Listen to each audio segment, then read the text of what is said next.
3 minutes.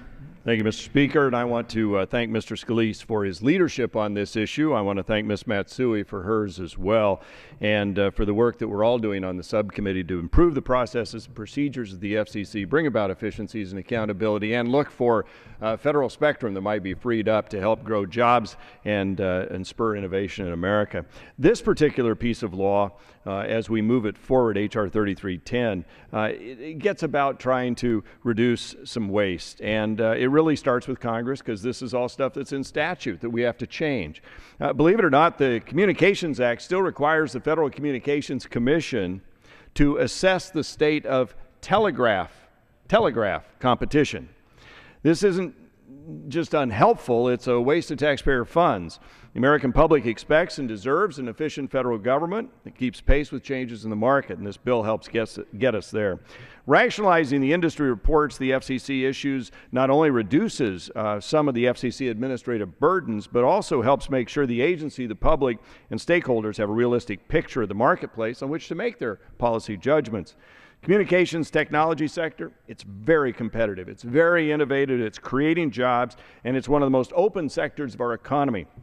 From fiber optics to 4G wireless service, from the smartphone to the tablet to the connected TV, this sector has been creating new services, new devices, and the high-quality jobs that come with high-tech innovation and investment. Now, despite even a lackluster economy, wireline, wireless, and cable providers invested $66 billion of private capital in broadband infrastructure in 2011. The U.S. is leading in cutting-edge wireless technologies.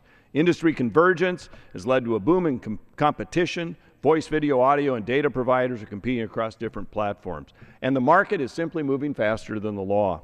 Despite the convergence of the industry, the FCC is still required by law to evaluate stovepiped industry segments each year. For example, they have to write 2 reports each year on the satellite industry and then 2 reports on the cable industry, and yet it's one market. There should just be one report covering both. The FCC Consolidated Reporting Act consolidates 8 separate congressionally mandated reports on the communications industry into a single comprehensive report with a focus on competition among technology platforms, deploying communications to unserved communities, eliminating regulatory barriers, and empowering small businesses. The Marketplace Report is cinched to the congressional calendar. That'll improve our oversight abilities, and it'll help reduce costs. The bill also eliminates 12 additional outdated reports from the Communications Act, including reports repealed more than a decade ago. The bill is bipartisan, and it's supported by CTIA, NAB, NCTA, U.S. Telecom, and the U.S. Chamber of Commerce.